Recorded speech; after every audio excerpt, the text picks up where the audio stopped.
નમસ્કાર, જય શ્રી કૃષ્ણ।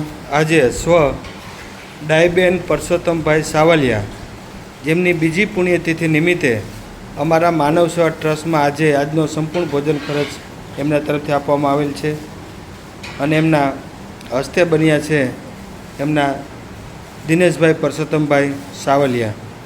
તો ખૂબ ખૂબ આભાર।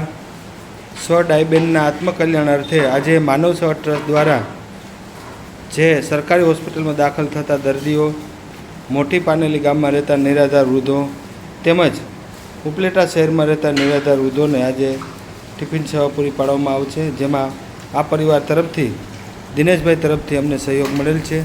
તો ખૂબ ખૂબ આભાર। સ્વ ડાયબેન પરસોત્તમભાઈ સાવલિયાના આત્મકલ્યાણ અર્થે આજે આ અમને સેવા મળેલ છે।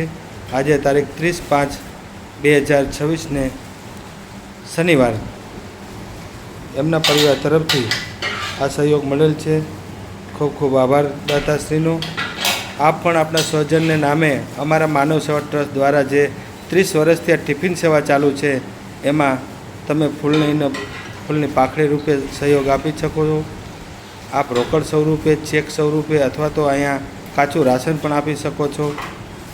અને માનવ સેવા ટ્રસ્ટ 30 વર્ષથી આવી વિવિધ પ્રકારની સેવાઓ કરે છે, જેમાં અમારી મુખ્ય સેવા ટિફિન સેવા છે, જે નિરાધાર લોકોને ટિફિન સેવામાં પૂરી પાડીએ છીએ। તો આપ આપણા સ્વજનને નામે અથવા તો આપણા કોઈ સારા માઠા પ્રસંગોમાં માનવ સેવા ટ્રસ્ટમાં સહયોગ આપી શકો છો। માનવ સેવા ટ્રસ્ટ દ્વારા ઝૂંપડપટ્ટીના ગરીબ બાળકોને પણ દરરોજ નાસ્તો આપવામાં આવે છે, તો એમાં પણ આપ સહયોગ આપી શકો છો। તો ફરીને સ્વ ડાયબેન પરસોત્તમભાઈ સાવલિયાના વાર્ષિક બીજી પુણ્યતિથિ નિમિત્તે હસ્તે દિનેશભાઈ પરસોત્તમભાઈ સાવલિયા તરફથી સહયોગ મળેલ છે। ખૂબ ખૂબ આભાર।